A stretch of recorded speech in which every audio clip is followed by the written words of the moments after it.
आज का प्रसंग इसी विषय पर है कि प्रभु कृपा करते हैं, आगे बढ़ाते हैं, और जब देखते हैं उद्दंड हो गया तो उद्दंड के लिए दंड विधान रखते हैं। ये जो नलकूबर मणिग्रीव ये शिव पार्षद पदवी प्राप्त किए, कुबेर के पुत्र हैं, और महादेव जी की कृपा हुई, परम वैष्णवाचार्य जगत गुरु शिव, उनको शिव पार्षद पद मिला। अगर सावधान नहीं रहते तो कोई भी पद हो वो कहीं ना कहीं उन्मत्तता लाता है। इसीलिए श्री हरि ऐसे डॉक्टर हैं कि वो सहसा कोई पद नहीं देते। जहां तुम किसी पद को पकड़ोगे वहीं तुम्हें पद दलित कर देंगे, चूर कर देते हैं, अभिमान रहित कर देते हैं, अत्यंत दैन्य कर देते हैं, फिर परम पद में आरूढ़ करते हैं, परम पद में। और जो परम पद में आरूढ़ हुआ वो दैन्यता की मूर्ति देखा गया। किसी भी महापुरुष को आप देख लेना। ओ एक शकुनी पुत्र था बृकासुर, जिसे हाथ रख दे तो भस्म हो जाए, भस्मासुर जिसे लोक में कहते हैं उसे बृकासुर शास्त्र में कहते हैं। शकुनी पुत्र बृकासुर। देवर्षि नारद जी से पूछा ऐसा भगवान बताओ जो जल्दी प्रसन्न हो जाए। बोले आशुतोष शिव। अब गया वो आराधना शुरू की तो वैसे तो फिर उसने विचार किया क्या कर सकते हैं, तो आसुरी बुद्धि उसने शरीर को, आसुरी बुद्धि मतलब स्थूल बुद्धि, आसु कहते हैं प्राण, जो प्राणों का ही पोषण करना, प्राण पे ही आधारित है केवल बुद्धि, उसे आसुरी बुद्धि कहते हैं। जो स्वरूप पे आश्रित है या हरि पे आश्रित है वो भागवतिक बुद्धि होती है। उसने शरीर को काट काट के अग्नि में हवन करना शुरू किया तो महादेव जी प्रकट हो गए। बोले हम तो एक चुल्लू जल में प्रसन्न हो जाते हैं, तुम ऐसा क्यों कर्कश कार्य कर रहे हो, हमें ऐसा कार्य पसंद नहीं, क्या चाहिए। तो वरदान तो कुछ मिलने पर सोचता कि महादेव मिले तब वरदान मांगेंगे। उसकी दृष्टि गई भगवती अंबा पे, तो उसने सोचा इतनी सुंदर, और ये महाराज जटाओं का बोझ ला दे, सांप बीच, ऐसे मांगेंगे तो देंगे नहीं। जरा आसुरी बुद्धि का परिचय देखो, अपने आराध्य देव पर ही नजर। तो हाथ रख के भस्म करने वाला वरदान मांग लेते हो, इन्हीं को भस्म कर देते हो, अंबा को अपने साथ रख लेते हैं। उसने कहा जिसके ऊपर हम हाथ रख दें वो भस्म हो जाए। ये मस्त तथास्तु, ऐसा ही हो जाए।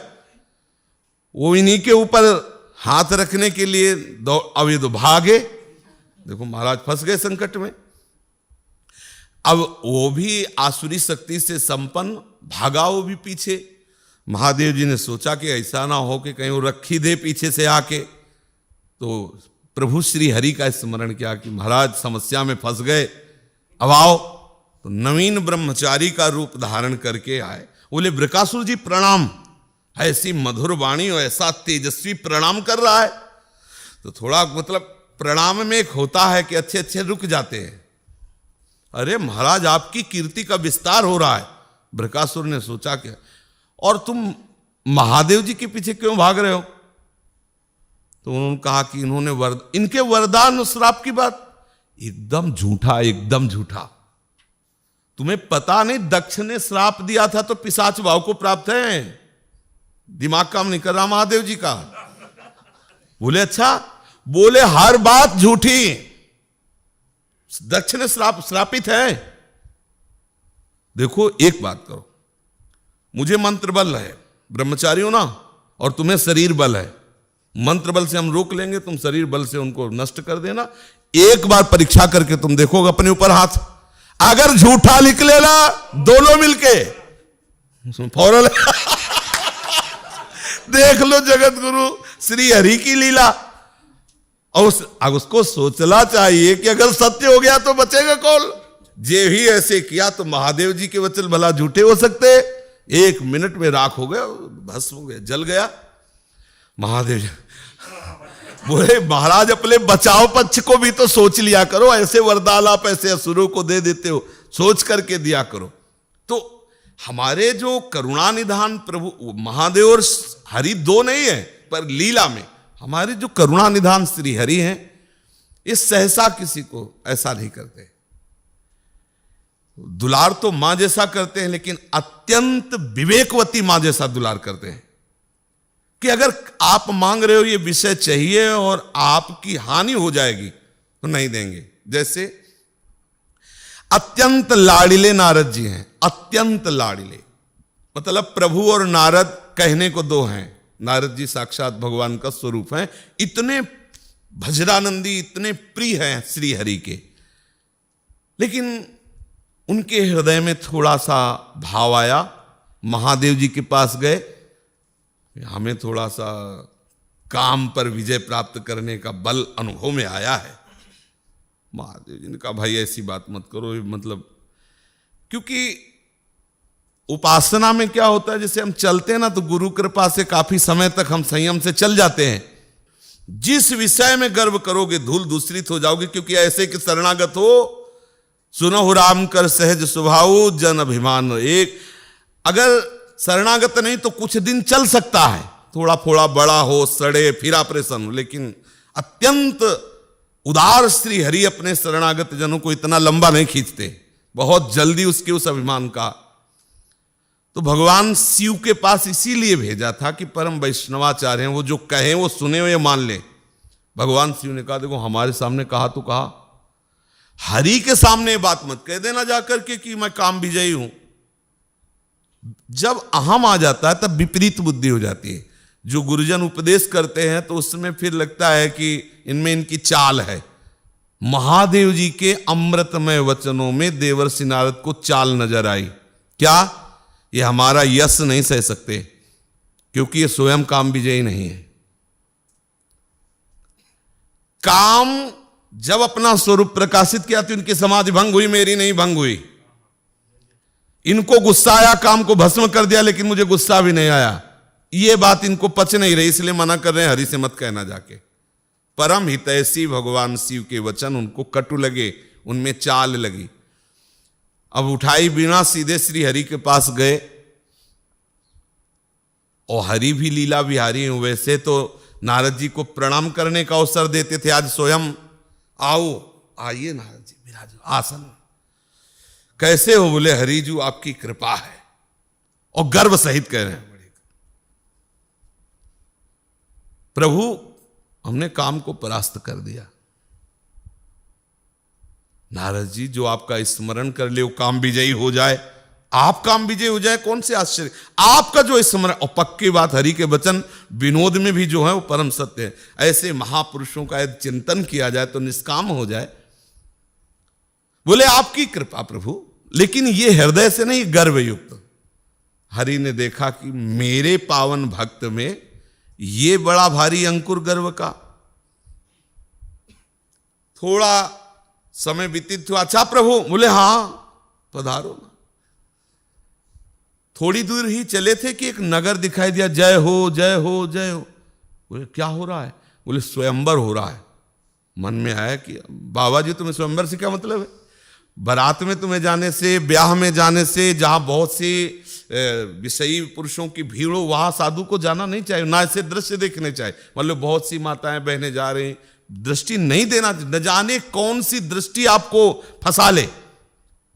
हरिवंश महाप्रभु के ना जानो छिनंत कौन बुद्धि घटे प्रकाशित, छुट्टी चेतन जो अचेत ते मुनि भय विश्वासित। ये प्रमाण है, बहुत सावधान रहना चाहिए। ऐसे नहीं जो पता नहीं कौन सा दृश्य तुम्हारे हृदय में भगवत चिंतन में बाधक बन जाए, इसलिए साधु को बहुत सावधान, ये इधर उधर बंदर की तरह दृष्टि नहीं दे, बहुत गंभीर शांत होना चाहिए। देवर्षि नारद जी कौतूहल बस अंदर गए तो सब प्रणाम करने लगे, क्योंकि सब जानते थे देवर्षि नारद जी को। जो राजा थे वो सिंहासन से उतरकर साष्टांग प्रणाम किया, आसन पे बैठाला। महाराज बड़ी कृपा करिए, आप पधारे, बेटी का लाओ, बेटी को लाओ। और बेटी साक्षात माया विश्व मोहिनी तासु कुमारी। आओ। अब ये भी बेटी छम छम करते हुए श्री चरण पर, नूपुरों की ध्वनि सुनते ही नारद जी को नशा चढ़ने लगा। रजोगुण का, रजोगुण से ही कामना की उत्पत्ति होती है। जो ही नजदीक आए उसके ऐसे कोमल अंग स्पर्श करते ही नारद जी की बुद्धि जो भगवत चिंतन में लीन थी वो उस मोहिनी के चिंतन में लग गई। महाराज जरा हाथ देख के बताओ कैसा इसका वर रहेगा, क्योंकि स्वयंवर की रचना। और क्या महाराज रेखा देखी तो रेखा पक्की उसमें लिखी थी, जो इसको वरेगा वो अजेय अमर और श्री उसके चरणों में लुटती रहेगी। रूप देखा तो बस हरि का रूप गायब, देख लो माया की, मतलब हरि का रूप जिनके बसा है, अपने लोग तो सोचते हरि हरि बोल ले, उनके रूप बसा है हरि का, वो हरि स्वरूप है, खत्म हरि का रूप। माया इतनी बलवती है। अब उनको लगा कि कैसे ये प्राप्त हो कि स्वयंवर में सीधे हमारे जयमाल डाले, किसी और के नहीं, क्योंकि और भी राजा लोग आएंगे। ये भक्त की आंतरिक दशा का यहां बहुत महिमा में वर्णन है कि नारद जी का मन हुआ कि परम हितैषी मेरे हरि हैं, हरि के समान मेरा कोई हितैषी नहीं, और इस समय मेरा हित इसी राजकुमारी के मिल जाने पर है, तो क्या करूं, हरि को पुकारूं, क्योंकि और कोई साधन है नहीं, इतना रूपवान हो नहीं कि इतनी सुंदरी हमारे जयमाला डाल दे। एकांत में गए, हरि तो इंतजार कर रहे थे, आ गए सामने आकाश मार्ग में से। हाँ देवर्षि, प्रभु भजन वजन तो होगा नहीं, मुझे ब्याह करने की इच्छा, ये जो विश्व मोहिनी है ना इस नगर की, बस उसी से ब्याह करना, इसलिए स्वयंवर में वो सीधे मेरे जयमाला डाले, इसलिए मुझे हरि रूप चाहिए। प्रभु ने कहा जय विधि हुई है परम हित नारद सुनो तुम्हारा। वहां ये नहीं कहा कि तथास्तु, देख लीजिए, उसने कहा हाथ रख दे और भस्म हो जाए, बोले एवमस्तु तथास्तु। यहां नारद जी जैसा अभिन्न महापुरुष प्रभु से याचना कर रहा है, तो कह रहे तुम हित की बात कह रहे हो। नारद जी ने कहा जे विधि होए नाथ हित मोरा, और हृदय में चिंतन कि अब मेरा हित इसी में कि राजकुमारी से ब्याह हो जाए। लेकिन हरि ने कहा तुम हित की बात कहते हो, हम परम हित की बात, जिससे तुम्हारा परम हित होगा वही करेंगे, जाओ तुम्हें हरि रूप दिया। और हरि कहते हैं बंदर को भी, हरि बंदर को भी कहते हैं। नारद जी फूल गए, वीणा गले से लगा, हरि के समान हमारा हित ऐसी कोई है नहीं, और हरि जैसा किसी का रूप है नहीं, और जहां हरि का रूप मिला तो विश्व मोहिनी हमारे गले में जयमाला डाल देगी। महाराज जाके स्वयंवर में आगे बैठ गए। राजकुमारी कर कमल में माला लेके धीरे धीरे सखियों के साथ आ रही, उसकी दृष्टि गई, भयंकर बंदर सामने को बैठा दिया गया, उधर गई ही नहीं।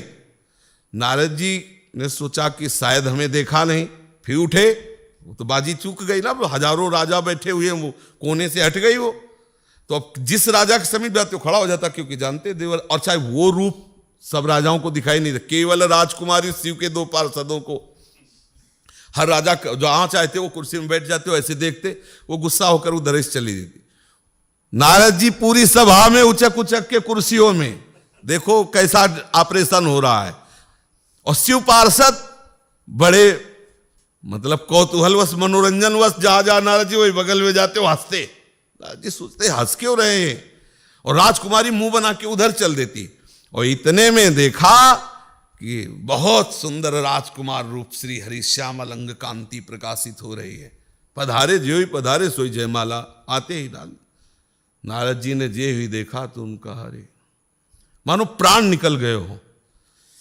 शिव पार्षदों ने कहा बहुत सुंदर हो, इसीलिए तुम्हें माला नहीं डाली गई। उनका समझ में नहीं आ रहा, बोले देख लो अपना चेहरा तो देख लो। जे ही पानी में ऐसे देखा, मरकट बदन भयंकर दे, कहा ऐसा छल हमारे साथ, जीवन हो गया नारायण नारायण नारायण कहते हैं। कभी कुछ मांगा नहीं, एक दुल्हन मांगी वो भी नहीं मिली, मांगा हरि रूप दे दो तो बंदर का रूप दिया। अपने को जो समझते हो आज पाला पड़ा है नारद से, भले भवन अब बायन दीना और पावहुगे फल आप, आज तुम्हें अपने करने का फल प्राप्त होगा, या तो उनके सामने जाकर प्राण त्याग दूंगा या उन्हें दंड दूंगा। निश्चय क्यों चल पड़े। और ये भी लीला बिहारी वही विश्व मोहिनी गले में हाथ डाले हुए मुस्कुरा मुस्कुरा के बातें नारद जी की ओर घाव जैसा लगा के, और बगल में लक्ष्मी जी पंखा डुलाते हुए चल रही। देखा कि ये तो राजकुमार और कोई नहीं श्री हरि ही है। बोले रुको, गले में हाथ डाले मुड़ गए। बोले परम स्वतंत्र सिर पर कोई भावे मनो करो तुम सोई। परम स्वतंत्र हो ना, तुम्हारे ऊपर कोई है नहीं, जो मन आता है वो सब करते हो। जीवन हो गया बाबा जी बोले। एक बार बल में आया कि यार अच्छी दुल्हन ले ब्याह कर ले, तो ये बंदर का चेहरा, जाओ श्राप देता हूं, जैसे मैं स्त्री की आसक्ति के उसमें विकल हो रहा हूं स्त्री वियोग में, ऐसे तुम विकल हो गए। प्रभु ऐसे स्वीकार स्वीकार है। और जो मुझे बंदर का रूप दिया यही तुम्हारी सहायता करेगा, स्वीकार है। तब हरि माया दूर निवारी, तहा न रमा न राजकुमारी। जैसे नशा उतर जाए ना, अरे ये क्या हुआ, अपने प्राणाराध्य को श्राप दे दिया, धिक्कार है धिक्कार, चरणों में लौट के त्राहिमाम त्राहिमाम। कोई बात नहीं, एक उपाय बताया बहुत सूक्ष्म, बोले जपहु जाय शंकर सतनामा, हो यही हृदय तुरंत विश्रामा। मेरे प्रणाम करने से तुम्हें शांति नहीं मिलने वाली, क्योंकि तुम्हारा अपराध बन गया है भगवान शिव का। तुमने शिव पर दोष दृष्टि की, शिव के उपदेश पर तुमने दोष दृष्टि की, उनकी आज्ञा उल्लंघन किया। जाओ तुम उन्हीं का नाम कीर्तन करते हुए उनके चरणों में जाओ, तब तुम्हें विश्राम मिले। ये है हमारे श्री हरि। ऐसी मां नहीं है कि तुम जो चाहो वो दे दे। इसलिए बड़े कृपा पात्र शिव के वो जन हैं जिनको हरि चरणों से प्रीति हुई। जहां पर कृपा न करहि पुरारी, सो न पाओ मुनि भगत हमारी। भगवान शिव के पुरारी की कृपा से श्री हरि की भक्ति प्राप्त होती है।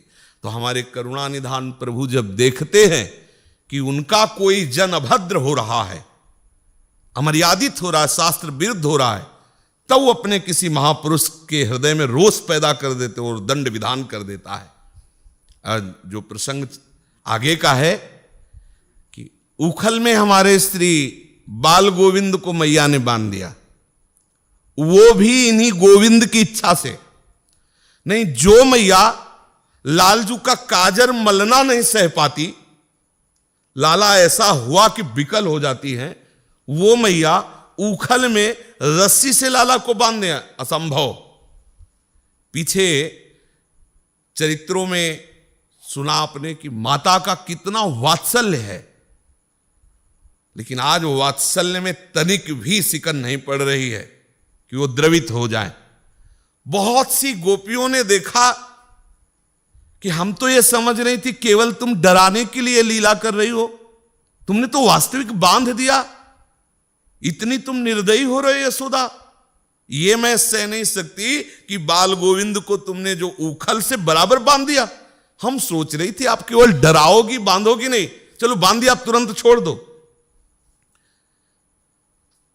यशोदा जी ने कहा जाहू चली अपने अपने घर, जाहू चली अपने अपने घर। तुम ही सबनी मिली ढीठ करायो, अब आई छोरन बर।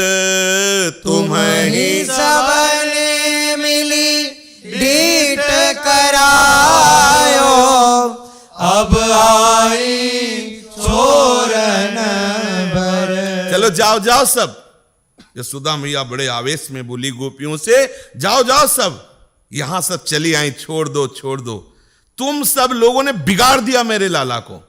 मैं अपने बाप की कसम खा के कहती हूं, यशोदा मैया ने कहा कि मोही अपने बाबा की सो है, कान्हे अब न पतियाऊं, भवन जाहू अपने अपने सब लागती हो मैं पाऊं। मोही अपने बाबा की सो है, काननी अब ना पतियाऊं, भवन जाओ अपने अपने सब लागत हो मैं पाऊं। मैं अपने बाप की कसम खा के कहती हूं, यशोदा जी ने कहा, इसको आज छोड़ने वाली नहीं। गोपिकाओं ने कहा तुम्हें जो भी जैसे भी हो हम सबको दंड दे दो। कन्हैया कुछ बोले, हम तुम्हारे पैर पड़ती, जाओ यहां से। सब कोई आश्चर्यचकित हो रहा कि इतनी करुणार्ध यशोदा मैया आज कठोर कैसे हो रही। लाला की तरफ देखती है, कहती है कि अब, गोपियों से कहा, लाला की तरफ देखती है कि अब तुम कोई भी उपाय कर लो, आज देखते हैं कि कितना चतुर है, कैसे बचता है हमसे।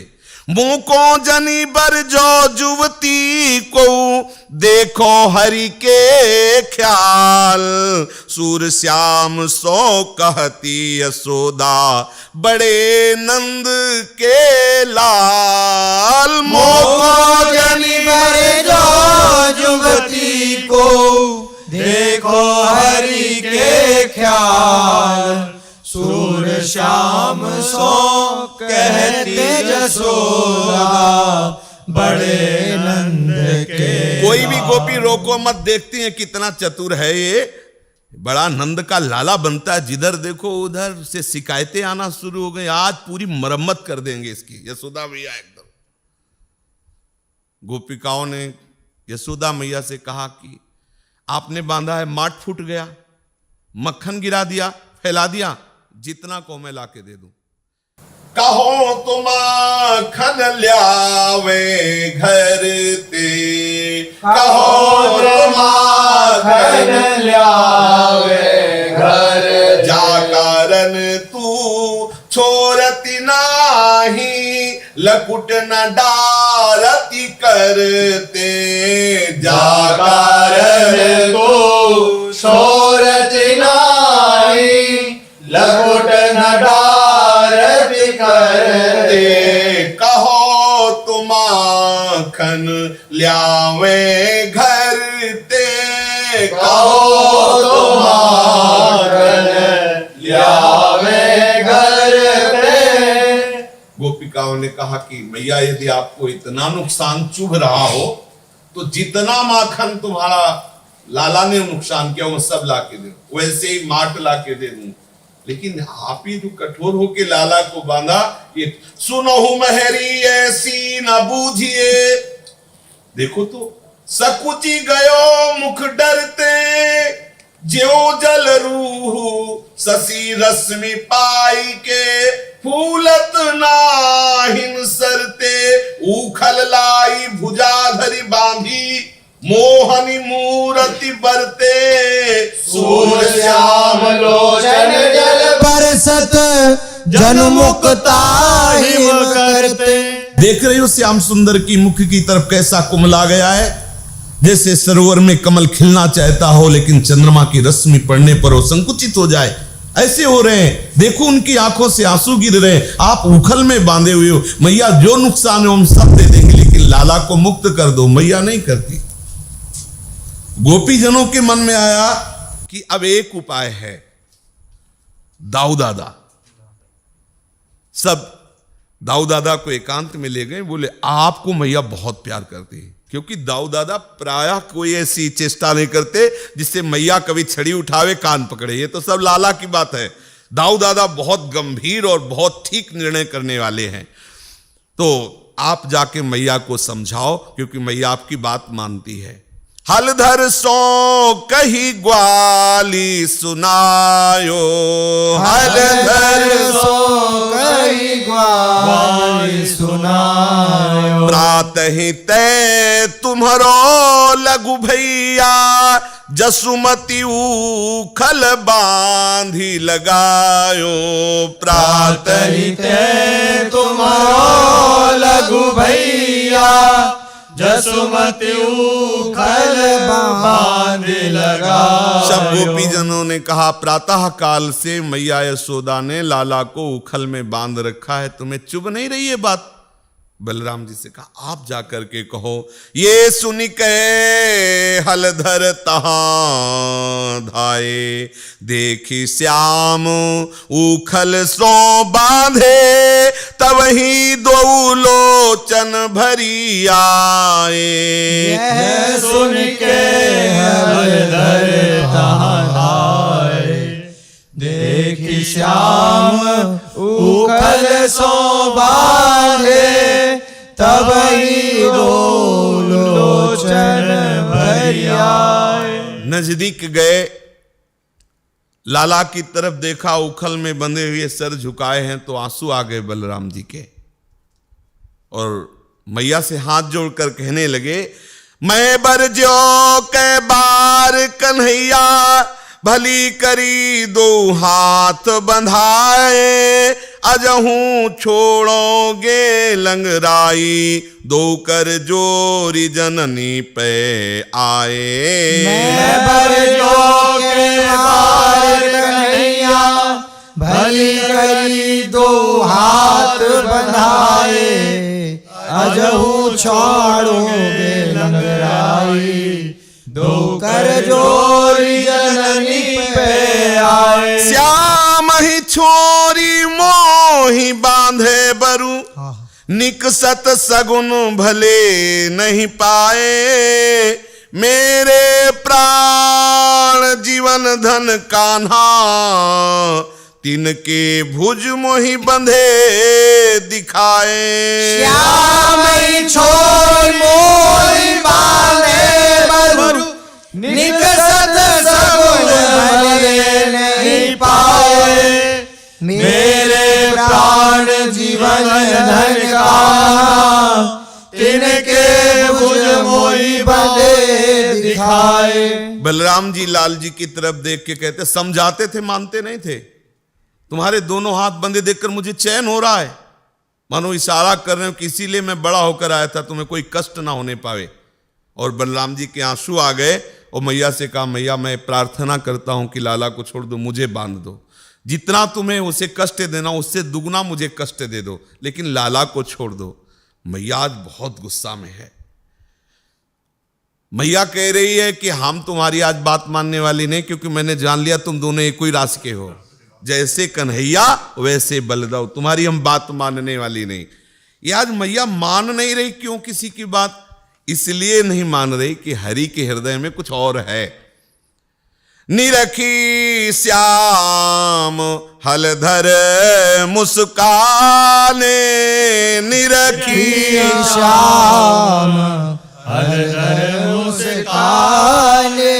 जब मैया ने साफ जवाब दे दिया तो बलराम जी समझ गए कि इसके अंदर कोई रहस्य है। तत्काल लालजू की तरफ देखे और मुस्कुराए, क्या करना चाहते हो? लालजू कह रहे बस हमें छुड़वा दो। मैं बोले अब नहीं चलने वाली, हम समझ गए आपकी बात। को बांधे को छोड़े इनको, ये महिमा ये पे जाने। को बांधे को छोड़े इनको, यह महिमा यही पे जाने। निरखी श्याम हलधर मुस्काने, निरखी श्याम हलधर मुस्काने। मुस्कुरा करके लालजू की तरफ कहा, तुम्हारी महिमा को कोई जान नहीं सकता। तुम्हें कौन बांधे? किसकी ताकत है कोई बांध सके? और कौन ऐसा है कि आप बंधना चाहो और आपको छोड़ सके? महाराज ये बंधन और छोड़ना सब आपसे ही हो रहा है। उत्पत्ति प्रलय करत है यही, शेष सहस मुख सुजस बखाने। उत्पत्ति प्रलय करत है, शेष सहस मुख सुजस बखाने। जमलार्जुन तरु तोरी उदाहरण, कारण करन आप मन माने। जमलार्जुन तरु तोरी उदाहरण, कारण करन आप मन माने। एक संकल्प में तो सृष्टि का सृजन पालन लय सब होता है, निमेष मात्र में। शेष जी की सैया पर शयन करने वाले हे प्रभु, सदैव शेष जी आपकी महिमा का गान करते रहते हैं पर पार नहीं पाते। आज मैं समझ गया कि आप क्यों बंधाए अपने आप को। आप अपने परम भक्त देवर्षि नारद के वचन सत्य करने के लिए, यमलार्जुन का उद्धार करने के लिए आपने बंधन स्वीकार किया है। नहीं तो इतनी कोमल हृदया यशोदा मैया सबकी प्रार्थना क्यों नहीं मान रही है? अब हमारी बात समझ में आई। असुर संहारन भक्तनि तारन, पावन पतित कहावत बाने।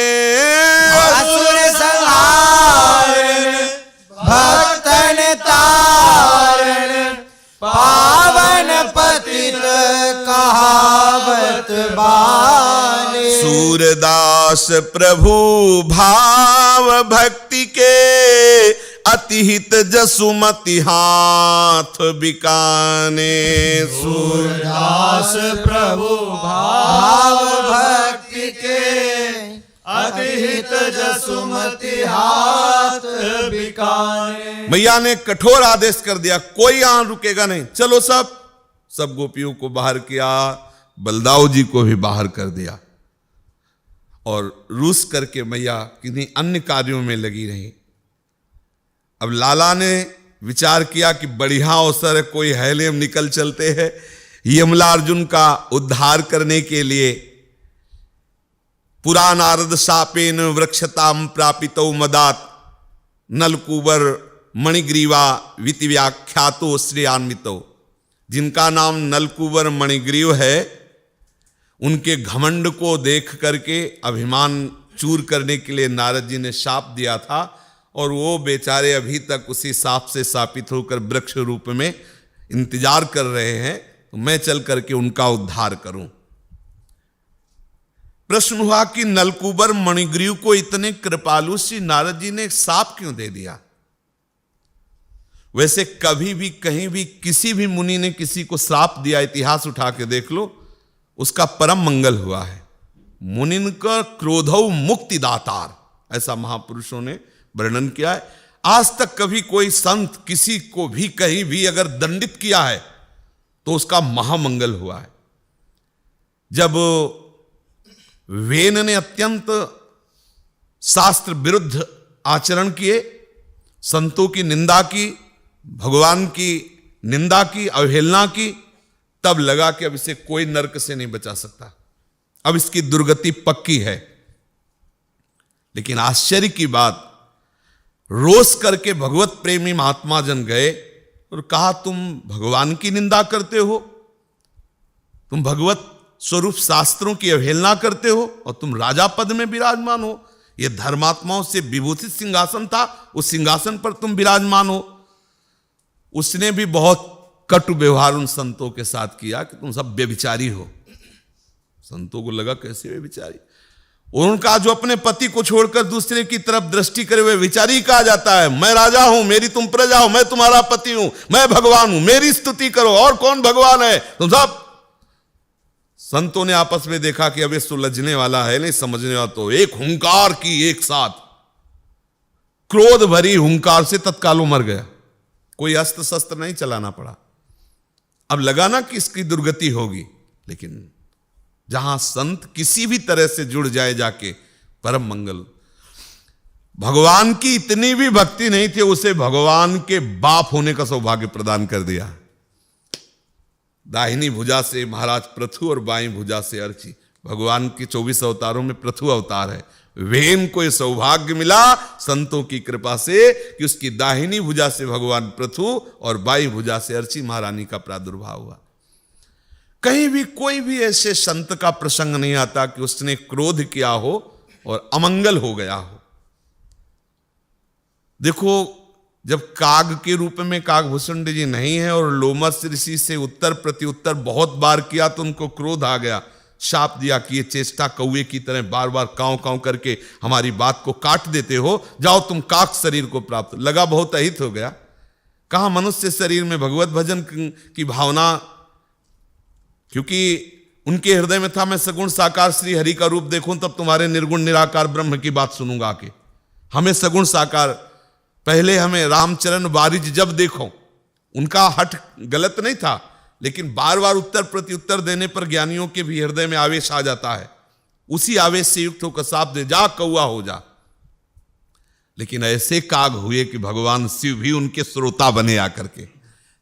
आप कोई भी कहीं भी प्रसंग देख लीजिए तो यहां प्रश्न हुआ कि कथ्यताम भगवन्ने तयो शापस्य कारणम, क्योंकि शाप देने वाले महात्मा कोई क्रोधी महात्मा नहीं है, अत्यंत दयालु देवर्षि नारद हैं। और जिनको शाप दिया जा रहा है कोई साधारण नहीं है, भगवान शिव के रुद्रस्यानुचरो भूत्वा सुद्रप्तौ धनदात्मजौ, त्रिभुवन के कोषाध्यक्ष कुबेर के पुत्र हैं और भगवान शिव के अनुचर हैं, और इधर साक्षात श्री हरि प्रेम में मगन देवर्षि नारद। ये कैसा संयोग बन गया कि ऐसे पार्षदों को देवर्षि नारद ने शाप दे दिया? क्या कारण हुआ? श्री सुखदेव जी ने कहा कि इनको घमंड हो गया। ऐसा होता है, को नर अस जन्मा जग माही और प्रभुता पाही जाहि मद नहीं। पक्का है, जिस समय किसी को कोई पद मिलता है वो हरि के द्वारा शिक्षित हो तो बात अलग है, पक्का समझ लेना। हरि का जो शरणागत है, हरि ऐसे मटिया में तो उसके अहंकार को कर देते हैं कि कभी वो दोबारा उठता नहीं है, बकाया और सब जगह गुंजाइश है। हरि का जो शरणागत है, अगर कहीं भूल चूक से किनगा निकल भी आया तो वृक्ष रूप नहीं होने पाएगा, वहीं मसल दिया जाएगा, ऐसा है। तो रुद्र भगवान के पार्षद और धनाध्यक्ष के लड़के होता ही है।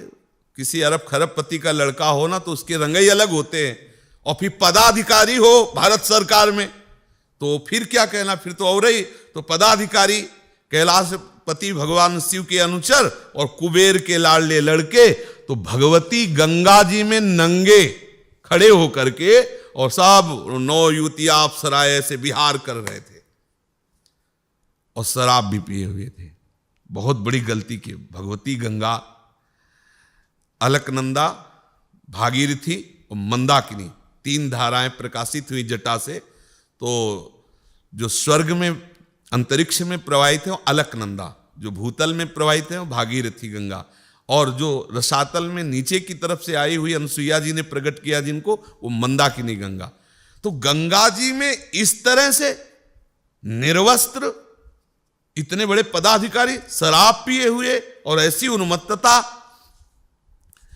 उस समय श्री देवर्षि नारद जी आनंद में उन्मत्त होकर के विचरण कर रहे थे, और वो गंगा जी जो अलकनंदा गंगा जी हैं, बहुत ही अमृतमय जल और रंग बिरंगे सुंदर कमलों से खिली रहती है। युवतियों के साथ वो उन्मत्त होकर क्रीड़ा कर रहे थे। नारद जी जो ही उधर, उनको ध्यान नहीं था नारद जी को, नहीं हो सकता अगर दूर से देखते तो वापस हो जाते, लेकिन वो हरिचिंतन में मगन ऐसे किनारे किनारे भ्रमण। अचानक जब नजदीक पहुंचे तो जो अप्सराएं थी, देवियां थी, तत्काल वो निकली और वस्त्र धारण किया, देवर्षि नारद जी को प्रणाम किया और बहुत ही संकोच और लज्जा से ग्रीवा झुका ली।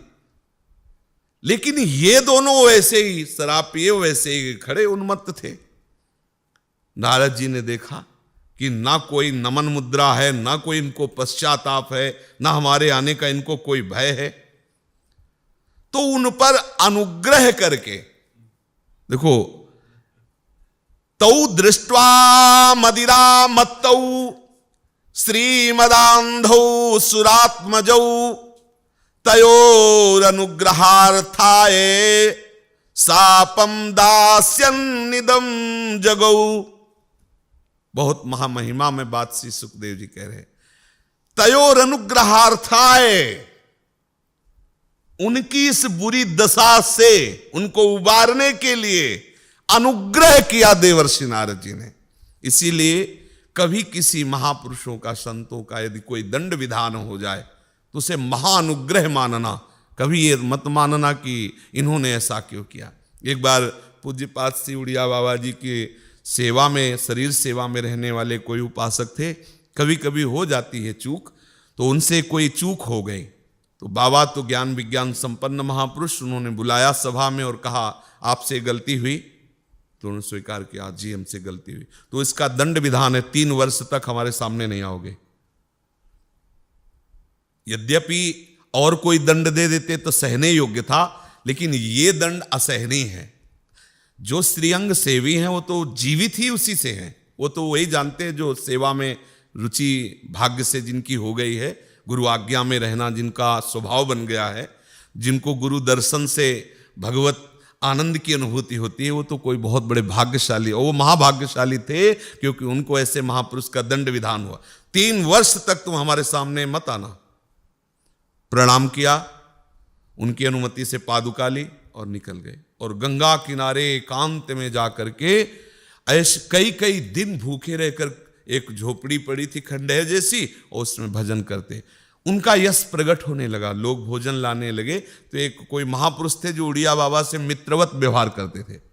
जब उनका यश सुना तो जब दर्शन करने गए तो उनका, अरे तुम तो बाबा की सेवा में थे। कहते उनका मेरे से अपराध बन गया और बाबा ने 3 वर्ष का दंड दिया कि उनके सामने नहीं जा सकते।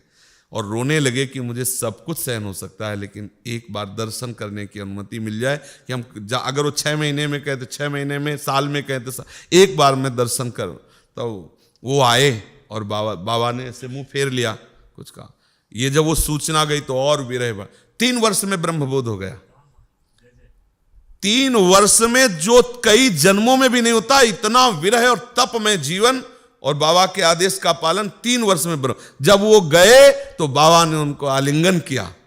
तब उन्होंने कहा कि बाबा जो कई जन्मों में नहीं होता हो आपके 3 वर्ष के दंड विधान में हो गया ब्रह्म। इसीलिए मुनिन को क्रोधो मुक्ति दाता, विश्वास करना चाहिए कि बोले तयोर अनुग्रहार्थाय। जो अकिंचन भगवत प्रेमी महात्मा, उनको कोई तुमसे कामना नहीं, तो उनको क्रोध कैसे आ गया? उनका जो क्रोध है वो अनुग्रह है। क्रोध की परिभाषा है, हमारी कामना में जब पूर्ति में बाधा होगी तभी क्रोध होता। कामा संजायते क्रोधा। और जो निष्काम आप्तकाम महापुरुष है, उनके हृदय में जो दिखाई देता है वो क्रोध नहीं होता, वो अनुग्रह होता है, वो दंड विधान महान वरदान होता है। ये उसका स्वरूप देख लीजिए। श्री सुखदेव जी कह रहे तयोर अनुग्रहार्थाय सापम दास्य निदम जगौ। देवर्षि नारद जी ने कहा कि अरे तुम देवश्रेष्ठ कुबेर के पुत्र हो, तुम परम वैष्णवाचार्य भगवान शिव के अनुचर हो, और ऐसे मदांध हो रहे हो, तुम्हें पता नहीं भगवती गंगा में तुम क्या कर रहे हो, तुम्हें पता नहीं। समझ में आ गया। जो लोग अपने प्रिय विषयों का सेवन करते हैं, उनकी बुद्धि को सबसे बढ़कर भ्रष्ट करने वाला होता है ये श्रीमद, धन संपत्ति का अभिमान।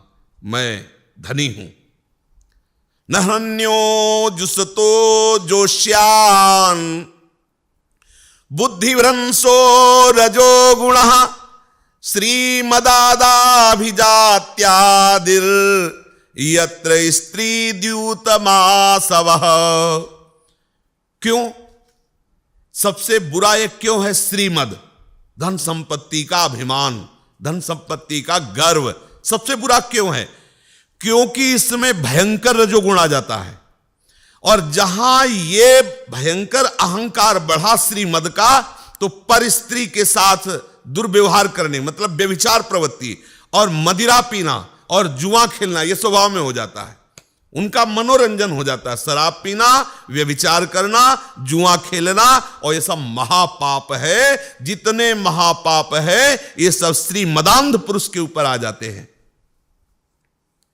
ऐश्वर्य मद, श्रीमद से अंधा हुआ पुरुष अपने शरीर को अजर अमर मानने लगता है। श्री देवर्षि नारद जी कह रहे हैं, हन्यन्ते पशवो यत्र निर्दयैरजितात्मभिः मन्यमानैरिवं देह मजरा मृत्यु नश्वरम। आहा, इस नाशवान शरीर को अजर अमर मान करके दूसरे जीव जो शरीर धारण किए हुए, तुम्हें जितना अपना प्यारा शरीर है उतना ही उनको अपना प्यारा शरीर है। अपने स्वाद के लिए कैसे कैसे निर्दयी वृत्ति हो जाती है। जिंदा जला रहे, धीरे धीरे जला रहे हैं उनको मारते हैं, उनका मांस भक्षण करते हैं।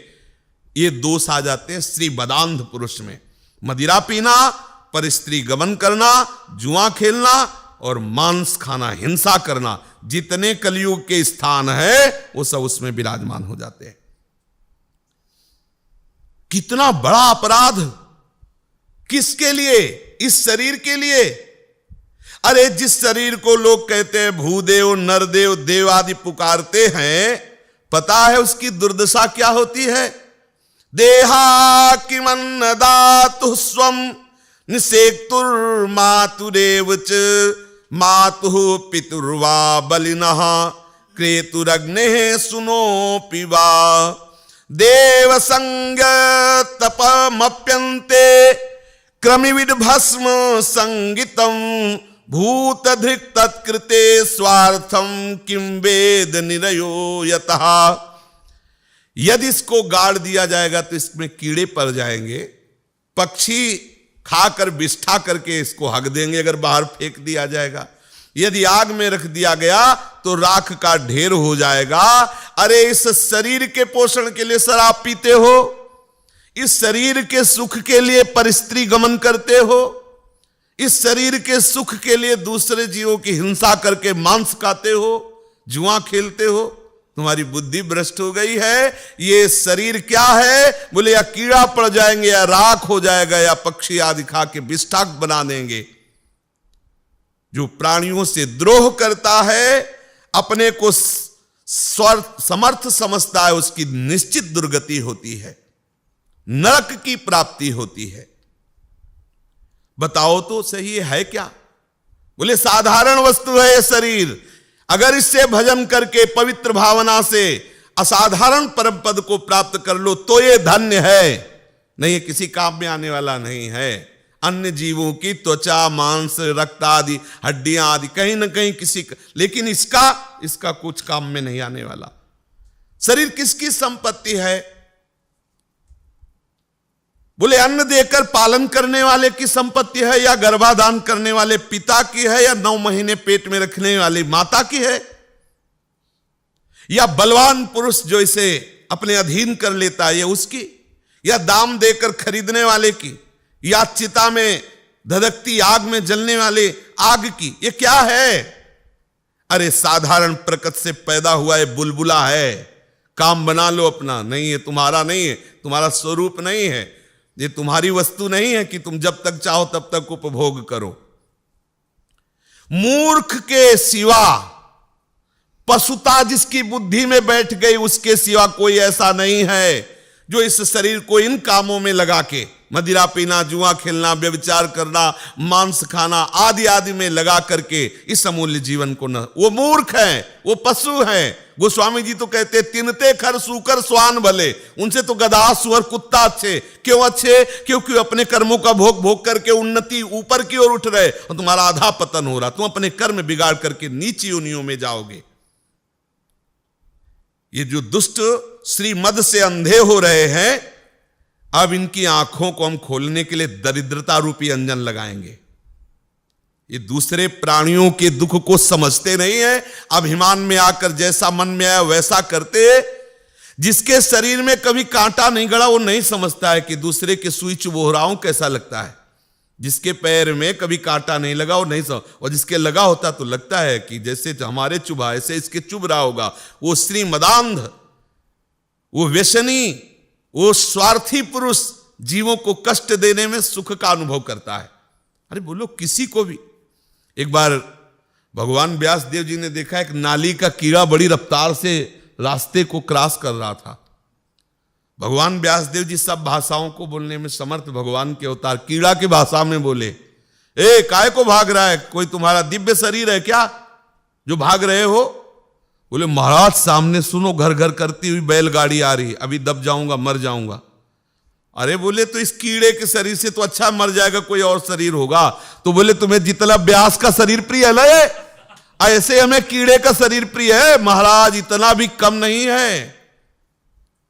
फिर भगवान व्यास देव जी की कृपा हुई, आगे उन्नति बढ़ी। सबको अपना शरीर प्रिय लगता है।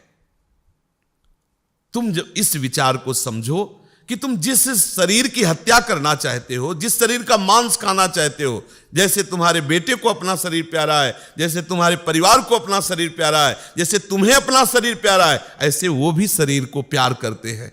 तुम अपने स्वाद के, कैसा जीव चिल्ला रहा है, चीख रहा है और उनको मजा आ रहा। जाओ नरक, तुम्हें पता चलेगा फिर मजा है। यमराज के दूत पूरी वैसी सीन बनाते हैं सच्चा। आप अब जैसे यहां कोई चोरी करता है, बोले जो सरकारी आदमी है उल्टा टांग के मारते हैं, बर्फ में की सिल्ली पर लिटा के मारते हैं, अंगुलियों के नाखून में कील ठोक देते हैं। अरे बोले सब बकवास, तो करो, फिर जब जाओगे तब तुम्हें वहां पता चलेगा। और जो गए उनसे पूछ लो। तो बोले तुम गए हो क्या? हम गए कई बार है, लेकिन माया की चाल से विस्मृत हो गया है। उसकी स्मृति शास्त्रों में लिखी है। शास्त्र त्रिकालज्ञ महापुरुषों के द्वारा कहे गए। तो जैसे हम लोग संसार में मुर्गा आदि को नहीं भूनते, ऐसे ही यमदूत भी भूंजते हैं।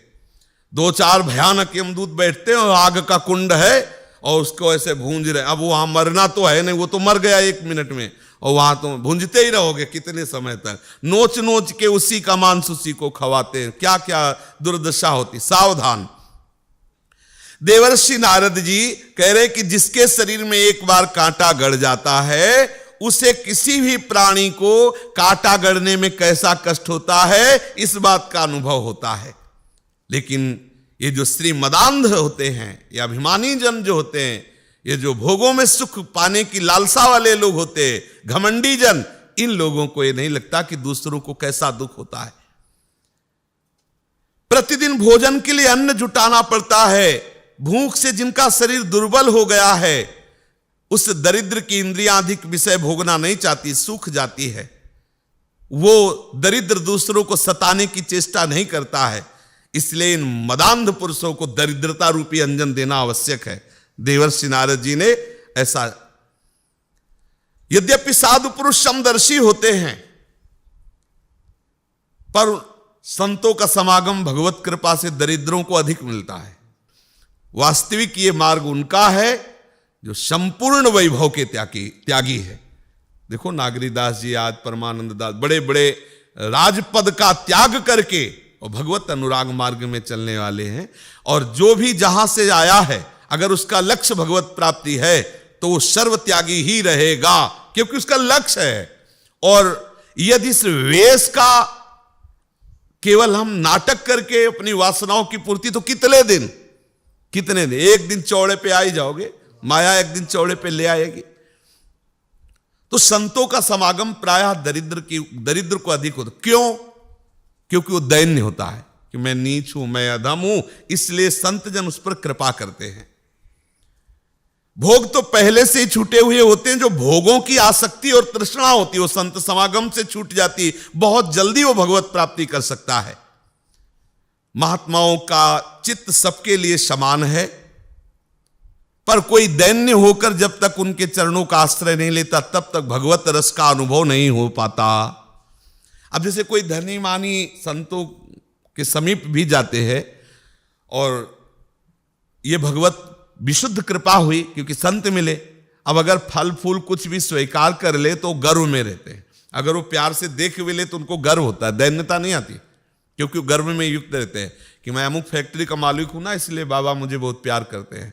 इसीलिए जो सच्चे संत जन होते हैं, वो जो दैन्य साधु जन उनका मान करते हैं, और जो अभिमानी जन होते हैं वो उनका कभी आदर नहीं करते। तो भगवत रसिक जी ने कहा है कि जो भक्त जन होते हैं, प्रेमी जन होते हैं, उनका आदर करना अभिमानिनते न्यारे, जो अभिमान करने वाले उनसे दूरी। ये दुराचारियों की जीविका चलाने वाले धनियों की चाटुकारिता संत जन नहीं करते, समझ लीजिए। 2 प्रकार के धनी होते हैं। एक भगवत कृपा से प्राप्त धन, जैसे चक्रवर्ती सम्राट महाराज अम्बरीश, और एक कर्म से, जो पूर्व कर्म है उसके अनुसार मिला धन, न शास्त्र सम्मति, न संत समागम, न भगवत चरणारविंद का आश्रय। तो वो जो धन आता है वो सीधे लक्ष्मी जी की सवारी से युक्त होकर के आता है। लक्ष्मी जी की सवारी क्या है? उल्लू। उल्लू का मतलब जो दिन में अंधेरा और अंधेरे में दिन जैसा व्यवहार, मतलब धर्म में अधर्म की भावना, अधर्म में धर्म की भावना। उनको साधु महात्मा भजन ये सब बेकार लगता है, जिंदगी बर्बाद कर रहे हैं। मांगते हैं, खाते हैं, पड़े रहते, किसी काम के, न देश के काम के आते हैं, न परिवार के काम के आते। उनको ऐसा लगता है क्योंकि बुद्धि उल्लू है। और जो हरि कृपा पात्र, उनके यहां जो लक्ष्मी आती है वो हरि के साथ आती है। हरि का वाहन है गरुण। गरुण क्या है? महाज्ञानी गुण राशि, ज्ञान विज्ञान से संपन्न। तो ऐसे ऐसे भी धनी जो महाभागवत है, सबकी सेवा करते हैं और निराभिमानी रहते हैं। देवर्षि नारद जी उन धनियों के लिए कह रहे हैं जो मदिरापान करते हैं, जो परिस्त्री गमन करते हैं, जुआ खेलते हैं, जो हिंसा करके जीवों का बहुत कष्ट विधान करके उनका मांस खाते हैं, जो ऐसे गंदे आचरण वाले, बोले इनको ठीक करने के लिए दरिद्रता रूपी अंजन आवश्यक है, मैं इनको दंड दूंगा। देवर्षि नारद जी समर्थ महात्मा है। देखो तो ये वारुणी मदिरा का पान करके मदांधुए भगवती गंगा जी में ऐसे खड़े, इनके अज्ञान जनित मद को मैं चूर चूर कर दूंगा। अनर्थ अनर्थ। ये लोकपाल कुबेर के पुत्र है, ये शिव के पार्षद है, नंग धड़ंग गंगा जी में शराब पिए खड़े हैं। जाओ दोनों, मैं साप देता हूं, वृक्ष योनि को प्राप्त हो। साप दे दिया नारद जी ने। आह, भगवान श्री हरि के प्रेम में उन्मत्त रहने वाले नारद जी ने कहा, अतोर्हतः स्थावरताम श्याताम नैव यथा पुनः। जाओ तुम दोनों वृक्ष योनि, अब नशा हिरन हो गया, जेवी का वृक्ष योनि को प्राप्त हो। बहुत कष्ट होता है। अब देखो वृक्ष योनि है एक, ऐसा नहीं कि अब जो लोग उद्दंडतापूर्वक बोले छाल निकाल लो, ऐसे ऐसे काटते हो, तो आप सोचो आपकी जान को काटा जाए कैसा है। अगर कहीं औषधि का विधान तो बहुत प्रणाम करके, याचना करके बहुत कम से काम चलाओ। ऐसे जो उद्दंडता वृक्षों के साथ करते हैं ये भी अपराध है, क्योंकि ये वृक्ष कोई जड़ वस्तु थोड़ी है। देखो ना, वृक्ष ये भगवान जो चैतन्य रूप से सृष्टि का विस्तार करते वही हैं। बहुत सावधानी, ये वृक्षों के साथ अनाचार जो करते हैं ना, कि भाई जहां से मनाया, जैसे मनाया, काटा जो मनाया, ऐसा नहीं करना चाहिए। अब वो वृक्ष रूप की बात सुनकर घबरा गए, सारा नशा हिरन हो गया, दौड़ के नारद जी के चरणों में गिरे। महाराज गलती हो गई, क्षमा कर दो। तो संतों का हृदय बहुत करुणामय होता है। श्री देवर्षि नारद जी के जब चरणों में गिरे तो देवर्षि नारद जी से कहा कि प्रभु, मैं ये तो नहीं चाहता कि आपका शाप व्यर्थ हो, आपकी बात सत्य हो, मैं वृक्ष योनि में जाऊं, पर स्मृति स्यान मत प्रसादेन तत्रापि मदनुग्रहात। प्रभु मैं चाहता हूं कि उस जड़ स्थिति में रहने पर भी जो विस्मृति ने मुझे जिस गर्त में डाला वो विस्मृति मुझे छुए ना। तो उनका जाओ, मेरी कृपा से तुम्हें हरि का सतत स्मरण होगा, और स्मरण ही नहीं होगा, हरि का स्पर्श प्राप्त होगा, हरि का साक्षात्कार प्राप्त। झड़ी लगा दी। बोले स्मृति स्यान मत प्रसादेन तत्रापि मदनुग्रहात। सदैव हरि स्मृति बनी रहे और अंत में तुम्हें हरि की प्राप्ति हो, भगवत प्राप्त। कितना बड़ा आनंद का विषय हो गया। श्री देवर्षि नारद जी ऐसा कहकर भगवत चिंतन करते हुए बद्रिकाश्रम की ओर चल पड़े। और उसी समय ये नलकुबर और मणिग्रीव यमलार्जुन वृक्ष के, यमल माने होता है जुड़वा, एक ही जगह दो वृक्ष, अर्जुन के वृक्ष, कहां? नंद बाबा के महल के जिस सामने, एकदम सामने, बहुत बड़ा महल हो, बस सामने ही वो वृक्ष रूप में, और बहुत सुंदर है। इसलिए भगवान सुंदरता की सीमा जो है वो उनको और सुंदर पद प्रदान। इनकी महिमा का क्या वर्णन करें नलकुबर मणिग्रीव का, जिन्हें साक्षात भगवान का स्पर्श, महाप्रेमी श्री देवर्षि नारद जी की कृपा, तो ये हरि स्मृति में तन्मय होकर वृक्ष रूप है। और हमारे बाल गोविंद उखल में बंध करके उसी साप को जो महावरदान स्वरूप है सत्य करने के लिए प्रभु जा रहे। आगे की चर्चा। श्री राधा वल्लभ लाल की जय जय श्यामा, जय जय श्याम, जय जय श्री वृंदावन धाम।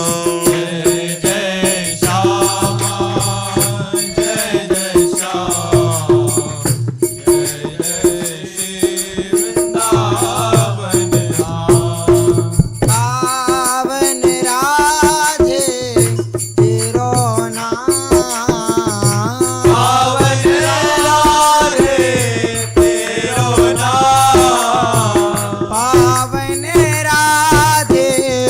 तेरो नाम।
श्री वृंदावन धाम।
महाप्रभु श्री हरिवंश चंद्र जी महाराज की, श्री हित सेवक जी महाराज की, समस्त सहचरी वृंद की, श्री वृंदावन धाम की, श्री यमुना रसरानी की, समस्त संत हरि भक्तन की, श्री सद्गुरुदेव भगवान की जय। जय जय श्री राधे।